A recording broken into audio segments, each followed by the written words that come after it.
Oi, quero falar sobre o administrador que perdeu tudo. Jó 3:25 diz: O que eu temia veio sobre mim e o que eu receava me aconteceu.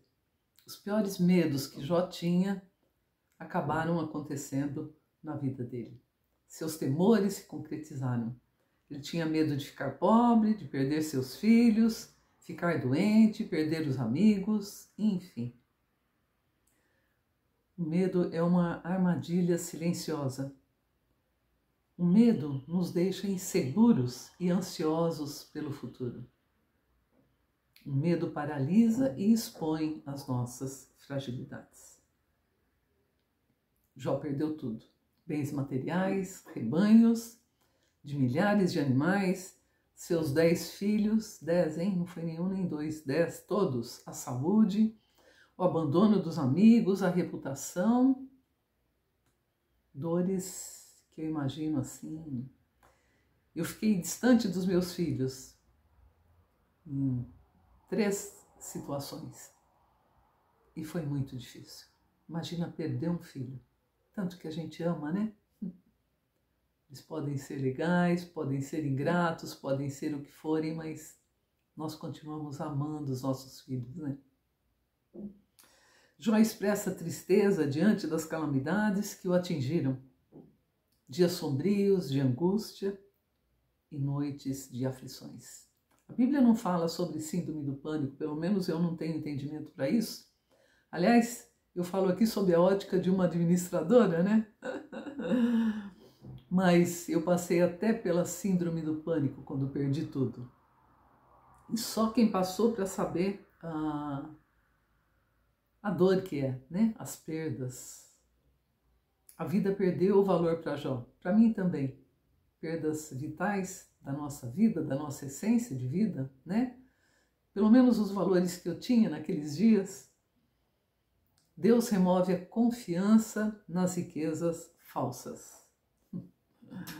Nós vamos aprendendo, né? Que o dinheiro pode acabar. Os relacionamentos se rompem muitas vezes. Eu que mudei para alguns lugares, há muitas rupturas. E é difícil você se relacionar à distância, né? A posição pode cair. Às vezes, esses choques aí, né? De estar lá em cima e ir para o fundo do poço, são extremos que nos levam a repensar, né?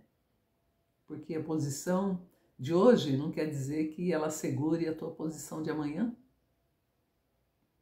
A saúde pode falhar. Às vezes a gente perde a saúde. Ela falha. Dá um probleminha ou outro ao longo da nossa jornada. Eu passei por algumas situações. Jó, no vazio, no desamparo, se deu conta da falta de conexão com Deus. E ele encontrou-se com Deus, então. Jó 42, 5, 6. Antes eu te conhecia de ouvir falar, mas agora os meus olhos te veem, ele declarou. Que coisa linda, né? Cada um de nós perde coisas por alguma razão. No caso de Jó foi o medo, foi a falta de conexão que ele tinha com Deus. Eu também não conhecia Deus nos dias que eu perdi tudo. É como Jó, conhecia de ouvir falar. Criada no catolicismo, né? Mas a minha queda não foi por medo, foi por orgulho, vaidade, altivez, soberba, hein? Narizinho empinado naqueles dias, 30 anos, né? Aos 30 anos, quando a gente assume posições e ainda meio despreparado pela vida, né? Porque 30 anos é uma idade ainda de muita imaturidade. E eu fiz uma carreira brilhante em TI, de programadora diretora, e depois absorvi planejamento estratégico, assessorei o presidente e culminei no topo da organização. Número 1, 32 aninhos. 31 eu tinha, bem da verdade. Então me sentia toda poderosa, né? Quanta arrogância, né? Quanta prepotência. E naqueles dias, nesses dias aí, conheci um casal no fim de semana que eu estava ali com meus filhos no Casa Grande, naquele hotel ali no Guarujá, nos anos 80. um hotel muito agradável, muito gostoso. Acho que continua sendo, né? Faz tempo que eu não vou para o Guarujá. E eu trabalhava muito, sempre fui workaholic, e nos fins de semana, então, eu fui mãe e pai, então aproveitava para passear com meus filhos. Fim de semana era inteirinho para eles e a gente passeava muito. Mas quando nesse hotel eu conheci um casal, meus filhos brincavam com o filho deles na piscina e acabamos nos aproximando e eles vieram falar de Jesus. Nos convidaram para um jantar na casa deles, falaram de Jesus. Retribuí o convite na nossa casa e eles falaram de Jesus. Eu falei, que pessoal mais desagradável, né? Não aceito mais convite, nem convido mais, só falam de Jesus. Altiva, né? Mas 4 anos depois, no momento de perda total, eu fui perdendo tudo, até que perdi tudo mesmo, né?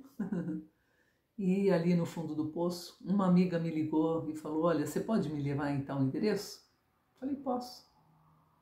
Claro que eu já estava sem carro também, depois de ter tido carros do ano, né? Mas meu irmão sempre teve alguns carros, me emprestou, eu fui levá-la. No momento que nós chegamos ali, eu falei, nossa, é a casa do casal que falou comigo lá atrás. Interfonei, olha que ela me atendeu, ela falou, Sara, querida, quanto tempo, suba. Sabe quando você está perdendo tudo e alguém te chama de querida e faz questão de te ver? Eu falei, puxa, que bacana, né? Subi, ela começou a falar de Jesus. Aí eu falei, olha, ainda altiva, né?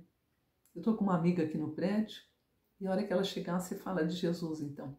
Pensando, né? Ela era judia, eu falei, judeu e Jesus não se dão bem, então... Mas para surpresa minha, tanto eu quanto aquela minha amiga nos rendemos a Deus. Uma mulher muito chique, muito fina, que com a transformação de Deus ela passou a sentar-se na calçada para falar com mendigos. E assim é a nossa vida com Deus, né? Ele vai nos transformando de dentro para fora. Eu, felizmente, também passei a ser uma pessoa humilde. E tantas transformações, quando a gente olha para trás, já caminhou tanto. Quando olha para Jesus, ainda falta tanto. E sempre assim, eu creio que vai ser assim até que Ele volte, né? Ou nos arrebate com Ele nos ares. Mas nós encontramos refúgio em Deus, em Sua palavra, na oração, até que tudo passe. No momento desses, só o amor do Pai mesmo, de Deus, Pai, que nos amou de tal maneira e que nos ama para nos confortar, nos consolar no momento desses. E naquele momento que nós nascemos de novo, essa minha amiga e eu, que a gente declarou Jesus como Salvador das nossas vidas, o Espírito Santo veio habitar em nós e começou então um processo de transformação em nós. E aí o medo é vencido pela presença de Deus. A Bíblia diz que o amor lança fora o medo. E assim é, né? Deus restaurou então a vida de Jó, dando a ele o dobro do que possuía, uma nova família, uma vida longa e plena. E aquele casal, no momento que eu estava de perda total também, ele falou para mim, Sara, fale o que você precisa, Deus é poderoso para te ajudar. E eu falei, bom, no fundo do poço eu preciso de tudo de volta, né? Mas eu preciso de um bom trabalho para recomeçar. E uma semana depois, uma porta se abriu e eu tive tudo de volta, né? Altos salários, posição, enfim. Mas aí começou o treinamento de Deus na minha vida, porque eu ainda era altiva. E Deus precisava quebrar isso em mim, para eu ser uma pessoa melhor, né? Então eu que tinha sido o número 1 de uma empresa, como eu ia valorizar o cargo de diretora? Que bobagem, né? Só uma posição diferente. E não há mérito nem demérito na variedade de posições dentro de uma hierarquia organizacional. Então, vamos ver aqui como manter as conquistas e evitar perdas. A primeira delas é valorize o que você tem para não perder. Seja grato A gratidão, ela muda a atmosfera à nossa volta. Celebre suas vitórias, mesmo que seja pequena. Seja fiel no pouco e no muito, Deus vai acrescentando, vai mudando a tua história. Não se compare com ninguém. Deus nos fez únicos, não tem comparação. Nem de posses, nem do que a gente é, nem do estudo que a gente tem, nem daquilo que a gente tem, nada. Ele mesmo nos deu talentos para o cumprimento do seu propósito. Quando nós entregamos a nossa vida a Deus, há um plano de Deus sobre a nossa vida. Um plano que nos deixa realizados sob todos os aspectos, onde nós encontramos o significado da vida, o sentido da vida e o verdadeiro propósito. Isso não tem preço, junto com a paz que excede todo o nosso entendimento. Não tem dinheiro que compre. Tenha um life plan, né? O segundo item aí que eu quero te dizer para manter as conquistas e evitar perdas. Crie bons hábitos e disciplina, isso é fundamental para as nossas vidas, né? Tenha metas de curto, médio e longo prazos com revisões e ajustes periódicos, hein?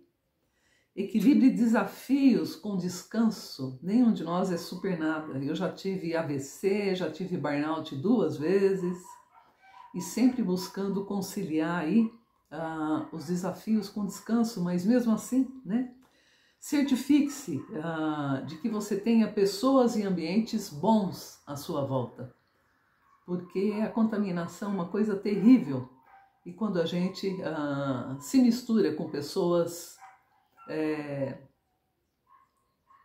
que não são boas, é um problema muito sério, viu? Mantenha-se humilde e flexível diante de mudanças. Opa! E 3, tenha um planejamento econômico e financeiro. O econômico fala de patrimônio, financeiro de liquidez, e tanto pessoa física quanto jurídica precisa de ambas as coisas, né? Faça então um orçamento e administre os 3 Gs que o Espírito Santo me deu. Ganhar, guardar e gastar. Hein? Simples, né? Mas funciona. Diversifique sua renda. É bom ter mais de um ganho. Filtre necessidades e desejos. Deus supre necessidades, concede desejos nos nossos corações, mas nós precisamos ter limites. Nenhum de nós tem dificuldade para gastar. Então nós precisamos administrar, né? Tenha um fundo de emergência. Não importa a tua renda, guarde sempre um valor todos os meses. Não faça dívidas. Gaste menos do que você ganha, hein? Não fique depois, no final do mês, que você já ficou sem dinheiro, analisando onde foi parar o seu dinheiro. Não, direcione antes de usar. É antes, antevendo. Não vá ver depois e olhando, puxa, acabou ou está faltando. Que terrível, né? Alinhe a aquisição ao que agrega bem-estar ao longo da sua jornada. Precisa ter uma casa para envelhecer, né? Precisa ter uma reserva, é necessário. Mas se você passou por perdas ou tem falta de alguma coisa, continue comigo mais um pouquinho só. Eu quero declarar que nada é impossível para Deus quando a fé está presente. E nós, na condição de filhos de Deus, o justo, né? A Bíblia diz, ele vive pela fé. Então, fé não é só acreditar, mas é confiar plenamente em Deus. Hebreus 11:1 diz que fé é a certeza das coisas que se esperam e convicção de fatos que não se veem. Você poderá liberar sua fé agora? Poderá declarar o que precisa, hein? Ezequiel 37:4 diz, Deus ordenou ao profeta, diz não, é um comentário aqui que eu quero fazer com você, ele ordenou ao profeta Ezequiel que ele chamasse a existência a vida sobre um vale de ossos secos. Imagina se olhar um cemitério com todos os mortos ali e profetizar a vida. Eu não tive fé para isso ainda, né? Mas já vi muitos cegos enxergarem, surdos ouvirem, paralíticos andarem, em missões que eu fiz na África, Nossa, é assim, é um banquete, é um palco de milagres num lugar que você vai tão necessitado de tantas coisas. Deus abusa em milagres, né? Ele é galardoador sempre, é uma coisa linda o que ele faz. Romanos 4,17, por Pai de nações te constituí perante aquele no qual creu, a saber, Deus, o qual vivifica os mortos e chama as coisas que não são como se já fossem. Abraão creu contra a esperança. Um velho de 100 anos, que foi pai, fisicamente falando, quando nós sabemos das restrições. E mais do que isso, os pensamentos de Deus são sempre maiores que os nossos, e ele fez de Abraão pai de nações. Coisa linda, né? Deus me deu um treinamento VIP numa chácara e eu vi ali muitos milagres. Fiquei 8 meses ali. Uma casa grande, cheia de invasores, de bichos, aranhas enormes, toda suja, estragada, faltando coisas, paredes sujas, um caos. Tanto que na hora que começou a descer a mudança do caminhão, eu falei, põe de volta, eu não vou ficar aqui. Aí Deus falou, não, é ali mesmo que eu quero te treinar. Ali eu aprendi a superar medo, medo de bicho, medo de escuro, medo de noites quando você não tem iluminação. Medos. Ali eu ganhei o dom de cura, ali foi um palco de milagres para mim e para os meus filhos. Nós vimos tantas coisas lindas. A casa ficou toda pintada, restaurada, com tudo aquilo que faltava, chuveiros, banheiros, peças de banheiros, né? Vários banheiros. A piscina, nós tiramos todo o entulho, mas Deus encheu com chuva, uma piscina de 10 metros, não era uma piscininha, né? O pomar seco que foi reverdecido, 10 ou 15 metros, não sei, deu para nadar bastante.